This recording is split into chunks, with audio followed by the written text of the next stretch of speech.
Welcome to the scorching arena of valor and the crucible of courage. This is the Forged in the Fires podcast with Fireman Rob. Here, in the inferno of life's greatest challenges, heroes are shaped and legends are born.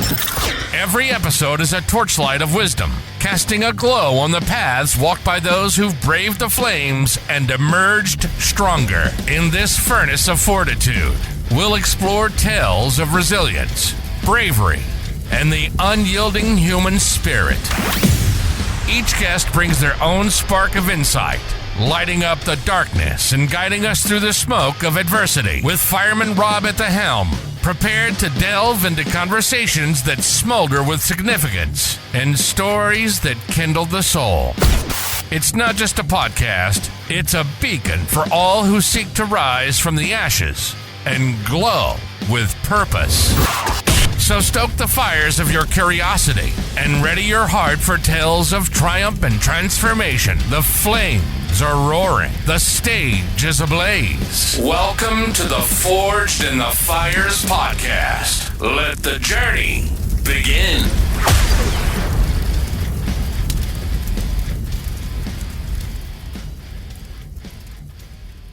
All right, welcome back to Forged in the Fires podcast. I'm your host, Fireman Rob. Today, we have an amazing individual who I love the tagline of "Let yourself off the hook."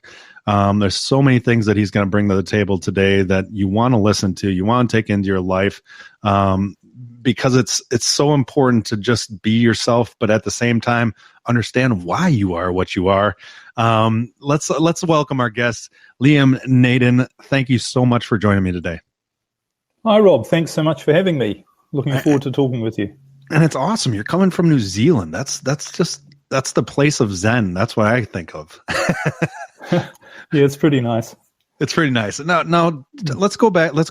I want to go back and kind of, so you were born in New Zealand. What was the biggest thing that led you to wanting to be that researcher, that individual to really understand the brain and develop these amazing things that you have, which we'll get into, but what kind of led you down that path? Well, it's funny, because probably like many of your listeners and yourself, I always, from the youngest age, always had this feeling I wanted more out of my life. I didn't want to just have an average life. I wanted to be the best that I could be. I wanted to travel and do exciting things and be rich, all those things. I didn't want to just settle for average. So I tried lots of different things, and I went into business after university, and I did lots of stuff. And I also did lots of study. I went to lots of seminars and workshops, read tons of books on, personal development and spirituality and self-help and goal setting and all of these things. But it wasn't so I thought I had life pretty well figured out by my mid-40s because I was really successful. I was a millionaire. I had, some freedom to travel and do things that I wanted to do. I had multiple houses. But the thing was, I had lots of stress and problems, and I'd just come to accept the reality or the truth, if you like, that's a natural part of success, that you're going to have stress and problems you have to deal with. You have to overcome challenges. Yeah. So I thought that's what life was all about. And I thought, I've got this under control. I know how life works. And because everything's going pretty well. Yeah. But anyway, in my mid-40s, something happened that should never have happened, that was never on a goals list, and really woke me up to what was really going on. And that was I lost everything. And I literally became homeless virtually overnight. I had to move in with my elderly mother and sleep on the sofa in the living room of her small apartment. Oh, wow. And there I was with nothing. And I thought, whatever I've learnt about life, it can't be true. It hasn't worked because this wasn't on a goals list. I mean, I know everything about how to change your beliefs and positive thinking and having your, plans and goals. And this was never on the plan. So I obviously, whatever it is I've been doing, all of these books that I've read, maybe they're not right. Maybe there's something, because this is something that completely out of my control is what it felt like. Right. And so I thought, well, as my life, as I put it back together, as it were, Yes. And what I noticed was things were going an awful lot better than they ever had. I was starting to set up my own businesses again and do things and travel and do some really exciting things. I mean, I've recently finished 8 years of sailing around Europe in a yacht. Oh, wow. And now I live in a motorhome and we travel around Europe a lot of the time. And we're able to, with my new partner, we're able to just go anywhere, be anywhere we want. It's amazing. So I thought, I need to figure out what's going on, what's really going on, because the other thing that was happening for the last few years since my new life happened, if you like, right, was I didn't have any stress and problems. And I thought, I really don't have stress and problems. Huh. And what seems to be happening to me, and has been happening for a long time since I went through this, is, before I've been a real chaser after success. I was always trying to figure out, how can I get more? How can I have more, be more, do more? How can I be more successful? What else do I need to learn? What book do I need to read? What seminar do I need to go to? What podcast do I need to listen to? Right. And mine, obviously. Of course. Of course. But it was always a struggle, and I never really felt that I'd quite made it. I always had this feeling inside, well, there's something more. I'm not as fulfilled as I could be. I'm not as happy as I don't have that feeling of, yes, life is amazing. I'm in control. I've made it. I never really had that feeling, no matter what I had on the outside. But what I decided was, or what I realized was, that instead of me chasing that life of chasing after success, it was replaced with, in a weird sort of way, it was like success was chasing me, because I was putting in effort, but weird things were happening to me, like unexpected things. I'd meet people unexpectedly, or who turned out to be really helpful and beneficial and help propel me along in a really good direction. Oh, wow. Or I'd come up with a new idea that I'd never thought of before that turned out to be a great idea. Or just, it's like, we might call them coincidence or luck or synchronicity. But all of these things were falling into place. And there were so many strange, if you like, things that were happening. I thought, I'm not chasing after success. It's coming after me. It's like inevitable. The right things are happening. And there's no stress here. There's no problems. I'm not having to really struggle. Jeez.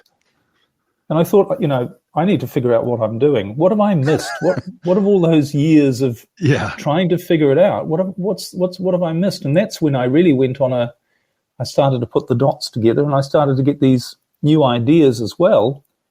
And I thought, I've missed the obvious that and I'm sorry to say, 99% of people have missed.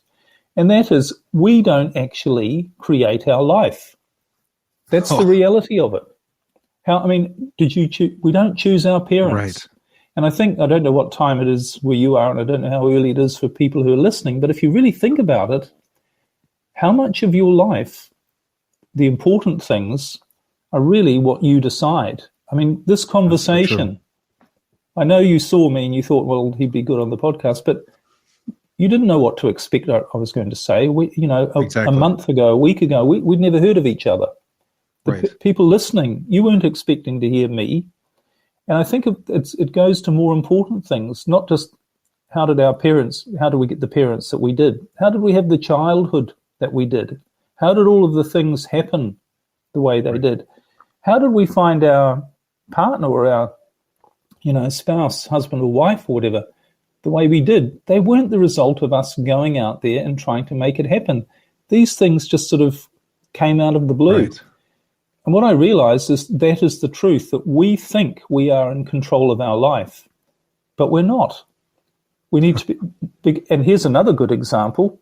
If you wanted to walk off a 10-story building and fly into the air, it wouldn't matter how motivated you felt, how much you changed your beliefs, how much you convinced yourself that you would, how much you prayed, whatever you tried to do, every technique under the sun, if you walked off a 10-story building, you're going to go down. You're going to hit the ground.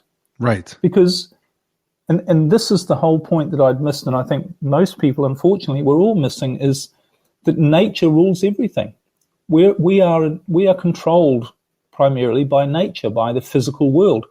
But whether it be by gravity, whether it be by electricity, And we don't control most of what we think. We think we're in control of our life, but we're not. I mean, we don't control our breathing. We don't control our heart beating. We don't control all of the physical functions in our body. And we don't, even though we think we might and can, we don't control the circumstances of our life. Wow. Don't you think that's the reality of it? Yeah, that's a huge like awareness. And that's almost like unburdening in essence, because you're not controlling those aspects of your life. How did you, I love when you were talking about being a chaser, because I think a lot of people are chasing that, but they didn't have the goal, and I haven't made it yet. And it's like, what was that reality that you were chasing when you were a millionaire? Do you remember? Well, I think it's, what we're all chasing. And the funny thing is, this ties in totally with our biology and how we're biologically designed. What we're really chasing is, we're not chasing success. We're not chasing more money. We're not chasing solving our problems, whatever they might be. We're not chasing that great relationship or having a great business or great career. What we're chasing is to feel good, is to feel happy. That's all we want. Super simple. And all of these other things, like the house, the car, the money, the relationship, the no problems, they are all things that we think will make us feel good. They're all the means to an end. They're not the end in themselves. And funnily enough, that is our biological drive and purpose as well, is to seek to feel good. Yeah. So that, and people often say to me, well, what's your definition of success? I say, well, there's only one definition of success, and it's not my definition. It's the definition that's found in every religious and spiritual teaching. Every biological scientist will tell you that this is the definition of success. And what it is feeling good, feeling happy. So simple. That's it. I love that. I love that. Just feeling good. Like how freeing is that when people, because I know that you coach and you do speaking. How freeing is that when somebody kind of that light bulb goes on and goes, I'm overcomplicating my life for no reason. Yeah, well, totally. I mean, I think it was Confucius who said, life is actually really simple, but we just insist on making it complicated. And that is so true. Yeah. If you look in the natural world, life, including your own physical body, it's very simple. It's complicated on one level, but it flows in a perfect way. Right. And the simplicity, if you look at nature, look at birds or any animals or even insects, they're just operating in this perfect harmony. And it's only humans, we've sort of forgotten about our biological connection and our place in this natural world that we struggle. And when we struggle, what do? We create problems. Yeah. To be able to feel like we have success. That's a weird, it just came into my head, but it was like, that's kind of a weird thing. We create problems to be able to create our success, when instead of just feeling good. Tell me more about your class, because I love that you have that let yourself off the hook. Tell me more about the premise behind that, because I think it's so powerful for people to have tools in their toolbox to be able to, and I love how you say it, brain rebalancing. Tell me more about that class. Sure. Well, the primary purpose of my online masterclass is really two things. The first thing is to help people understand who they really are and how we actually get the results we do in our life. Because, as I said, I went on that journey of thinking, well, why is success coming to me? Why are things working so much better? And why was life such a struggle? What's the difference? And so the first thing I really dive deep and teach people is how you actually function on a biological level. And the first thing to understand is, what's your biological purpose? How does your biology create your life, or what's the wiring of your biology? And just briefly, every biological scientist will tell you that life has one primary purpose, one thing it is designed for, and that is survival. Every living thing, the primary purpose, function, desire, goal, aim is to survive as long as it can, so that it is able to carry on life. So when we realize that's way above, even being happy. But the interesting thing is, when do you have the greatest chance for survival? What enables you to live the longest? It's when you're being happy. It's when you're not having stress in your life. Stress that reduces your life. It makes you sick. There's a lot of research about that stress is the cause of pretty well all disease. Right. So stress and problems don't actually have a biological place in your life, weird as it sounds. Your purpose biologically, how you're wired, is to be the best that you can be, and so that you live the longest. And you've been given a machine. All of nature has been given a tool, a mechanism, a machine to guarantee that happens, to work for you, to make sure that you're the best that you can be so that you have the greatest chance for survival, the best physically and also mentally and emotionally, and that's your brain. And the brain is nothing more than a machine. It's totally predictable in the job it will do for you if you use it the right way. Because imagine driving a motor car and you didn't know how it worked. What's going to happen? You're not going to get very far. Right. You're going to have it's going to be stressful. You're not going to know what's going on, and you're going to have lots of problems.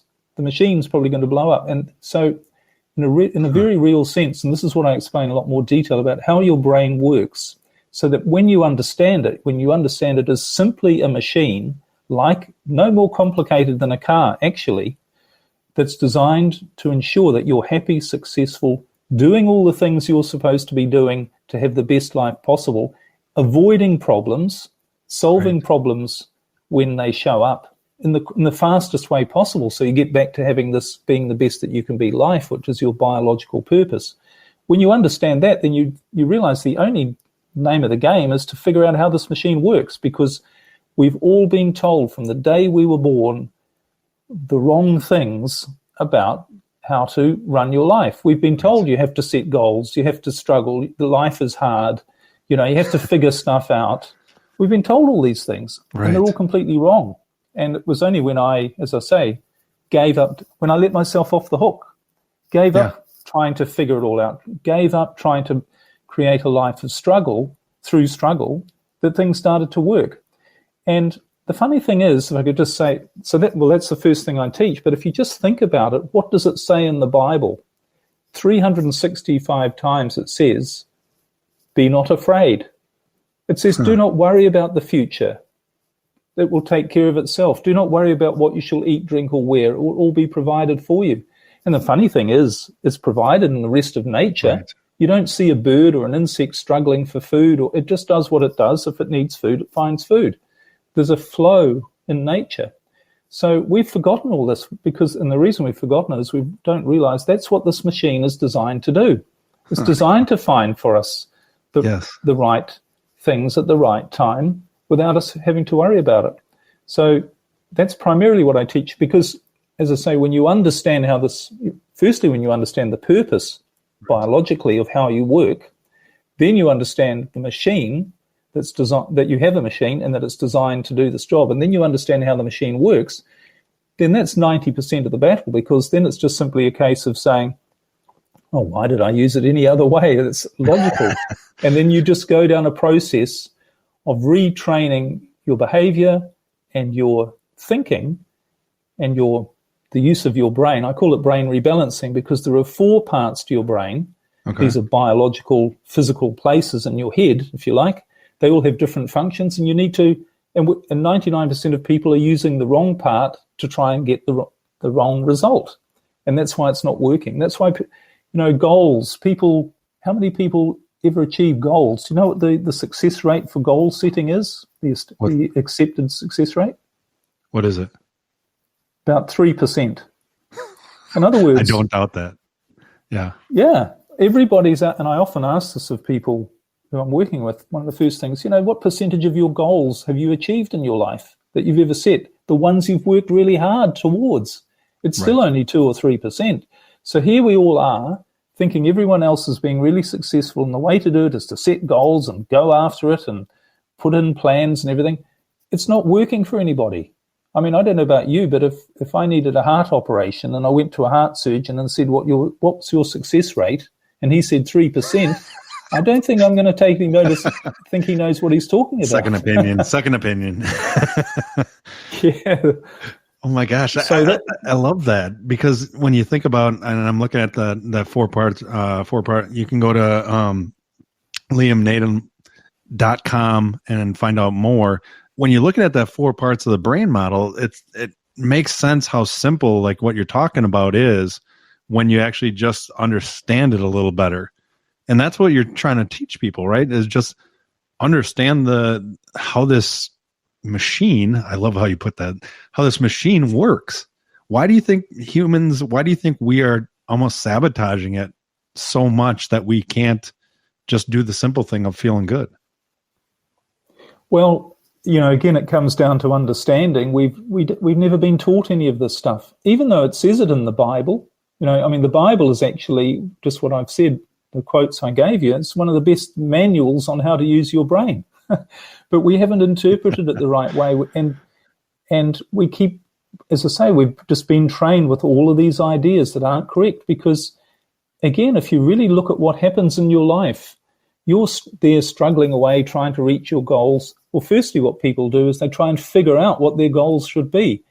And you can never do that either, most of the time. Most of the time you think, what do I need? I need $1 million. That'll make me happy, so I'll make my goal to be $1 million.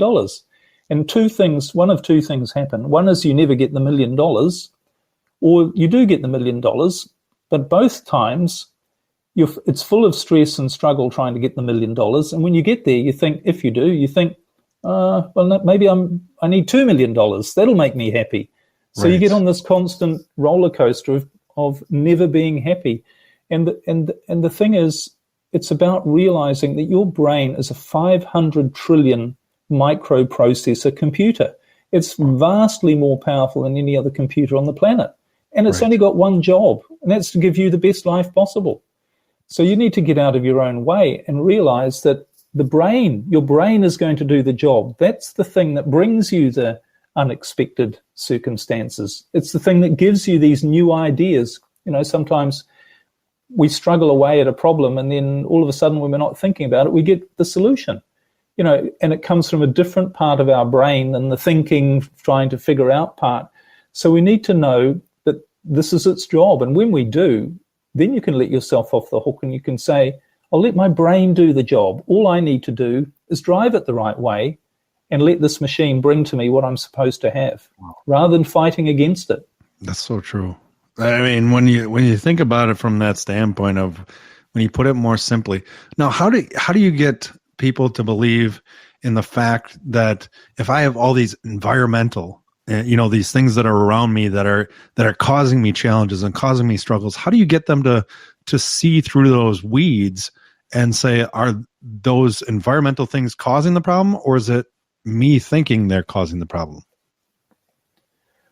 Yeah, well, it's a good question. And of course, the difference between are they real or is it that I think they're real is how your brain really comes down to how your brain works, because everything is perception. Everything that you think you see, you don't see. It's your brain telling you what to see. Huh. And science has actually measured that what we perceive as human beings is through our senses, is 0.005 of a percent of all of the energy, matter, and things that exist in the universe. Huh. So we see virtually nothing. Our perception is very, very limited. But the point about your brain is what your brain will see is determined by your emotional state. In other words, by the part of your brain that you activate. And here's the thing. You mentioned my 4-part brain model, but just very briefly, we probably don't have time to go into a bit more detail about how it works. But what actually happens is you have 2 primary emotional states, or they're actually parts of your nervous system that determine your results. Okay. One is a fear state, which includes anxiety, stress, worry, anger. Whenever you feel these things, you're activating a particular brain state. Okay. And that's what I call your survival brain. And your survival brain is a very limited thinking, reaction to danger part of your brain. So you might not see a real big danger in your life, and might not feel really afraid, but if you feel a bit stressed, then you're using this part of your brain. But this is a very limited part of your brain. But when you're feeling good, when you're feeling happy and great about your life, which is what you're supposed to feel, remember your brain is trying to make sure you feel happy. This is your natural state. This is the state when you are being the best that you can be. I'm sure people would agree. you're not feeling your best when you're stressed, when you're unhappy, when you're afraid. But when you have those moments where, wow, life is going well and I'm so grateful and things are happening and I just know it's all going well. Yeah. Pretty rare moments, unfortunately. You feel really good. When you feel happy, you feel, you just feel this energy flowing through you that you are being the best that you can be. So that is a different brain state. And that is actually the part of your brain that when you activate that part, it's going to make all the right things happen. And this has been recorded throughout history by all great achievers, whether they be physical sportsmen or artists, musicians, creators, business people. They've all referred to the state where something that they're in the flow, it's often called. They're in the zone. Things are just and they're getting these great creative ideas. I mean, composers talk about how they just hear the music and then they write it down. They don't know where it comes from. In fact, if you ask a lot of, I was watching something with a pop composer, wrote pop songs. Yeah. And they said, how did you write these songs? He said, I don't know. I just sat down and after a while it came out. So this is this flow state. This is the part of your brain that you're supposed to be using all the time because it's the part of your brain that will make sure that everything happens in your life and you do the right things, you think the right things, you feel the right motivations, you get the right inspiration to make you the best that you can be.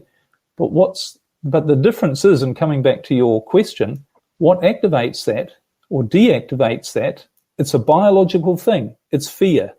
Whenever you feel fear, stress, worry, and anxiety, what your brain is actually doing is it's activating this other part of your brain, the survival part, and it's deactivating your creative brain. Now, there's a real biological reason for that, and that is because when you are faced with a threat or a danger, maybe in ancient times, a lion came running at you, you don't need or want your creativity or your appreciation or feeling good. Yeah. You need to react to that situation, and you need to shut down, and your brain needs to shut down any reference or any awareness of anything other than a problem. And it needs to be able to see all of the problem. Maybe there's a snake in the grass as well. So it's totally wired and focused to react to a problem. So it not only shuts down your creativity, but the other reason it does it is it takes all of the energy from that part of your brain because it might need it to fight the lion or, run away or shout for help or whatever. So when you realize that, the most important thing to understand from this is that the trigger that activates that part of your brain and deactivates your creative part is how you feel. It's the emotion of fear, anxiety, worry, stress. So what's the answer? And this is the other thing that I go into a lot of detail to teach people how to do, is you need to figure out what in your life, and there's two types of things, but what in your life is making you feel bad? And you need to take definite steps to start removing that. Now, that could be switching off the news. I haven't watched the news in more than about 15 years of my life. Certainly got a lot better when I stopped. So true. Because it just makes you feel bad. Yes. And maybe it's ending that conversation. You're in a conversation with somebody and it's like, I don't like this topic. Maybe you have to say, I'm sorry, I've got to leave. I've got to go and watch some paint dry or, something like that. Grass grow. And maybe it's your business that you need to get rid of. And maybe it's a relationship that's toxic that you need to get rid of. Maybe it's a career or a job you're in that you need to get rid of. And people say, well, look, Liam, it's all very well for you, but you need to be realistic. You've got to be in the real world. You've got to stay. I need to know what's going on in the world. And I can't just get rid of my relationship. But but here's the thing. Right. If someone came along to you with a glass of a liquid and said, drink this, and you said, what's that? And they said, it's hydrochloric acid. And you said, what do you want me to drink? I'm not going to drink that. And they say, why not? And you say, well, I know it's going to really harm me. And they say, but look, everybody is insisting that you drink it. And if you don't drink it, everybody you know is going to never talk to you again. You're going to be alone and lonely.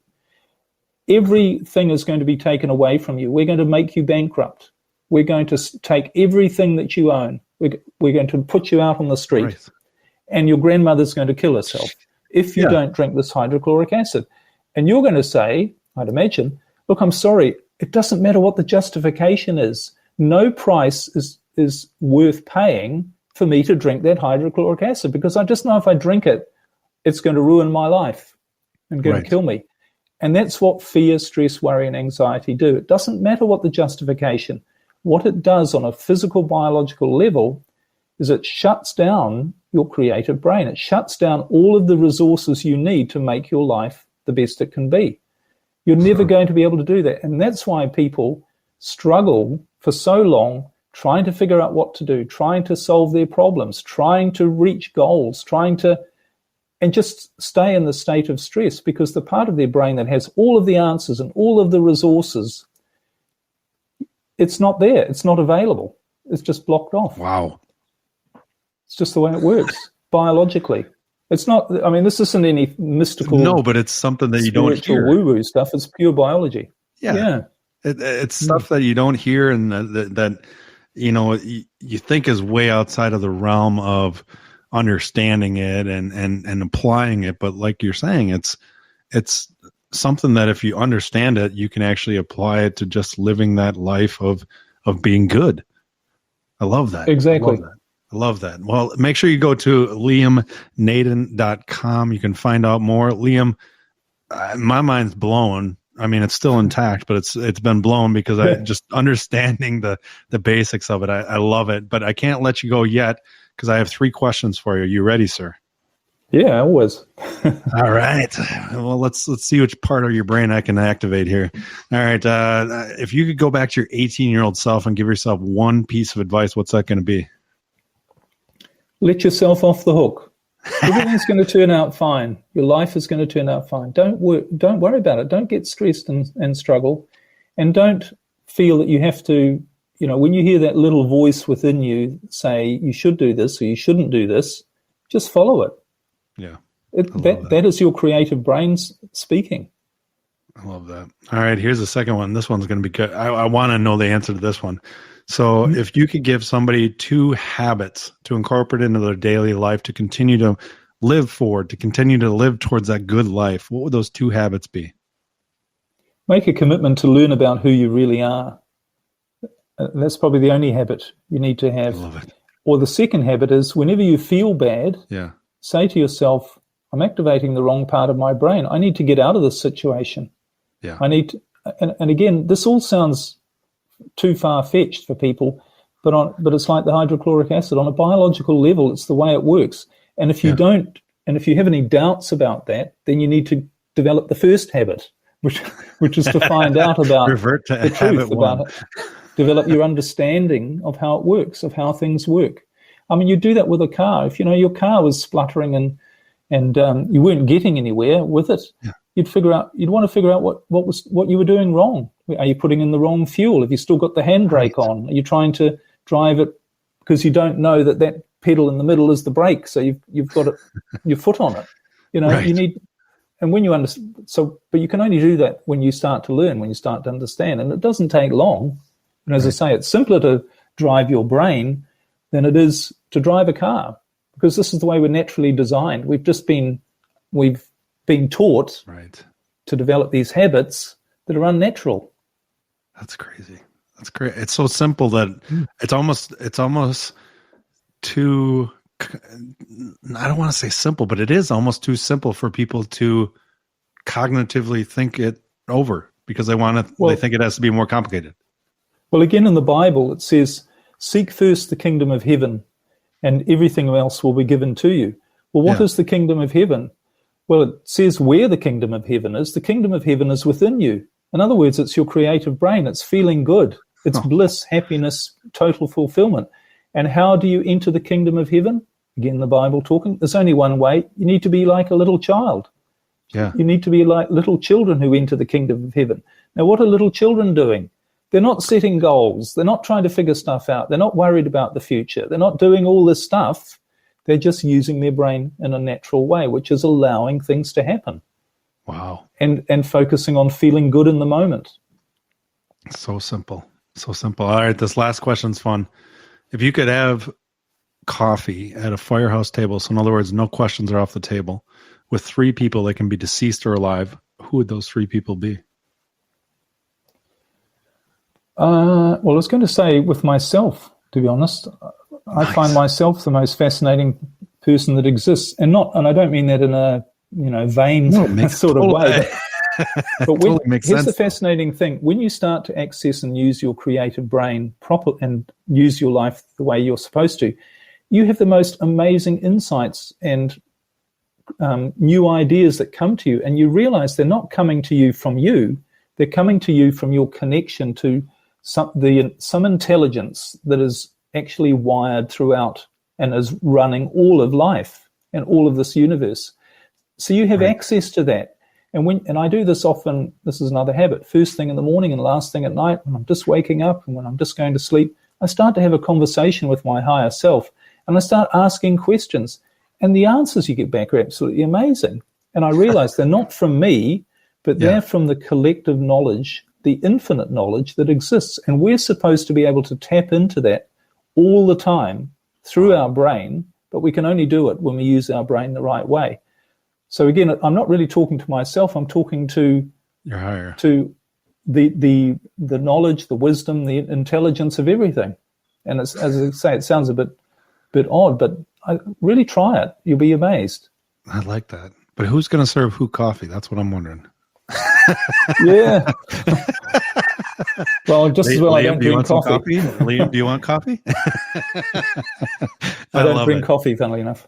Oh, see that? There you go. You're perfect then. It's the perfect example. Well, Liam, it's been such an honor to have you on. Make sure you go to liamnaden.com. Thank you so much for all the wisdom today. Thank you very much, Rob. I really appreciate being able to talk with you. Thanks for your show. Thanks for listening and supporting the Forged in the Fires podcast with Fireman Rob. Remember, don't forget to like and subscribe to this podcast. And please share this episode with a friend or family member. To find out more about Fireman Rob, or if you have a question, go to www.firemanrob.com. Until next time, live your life forged in the fires.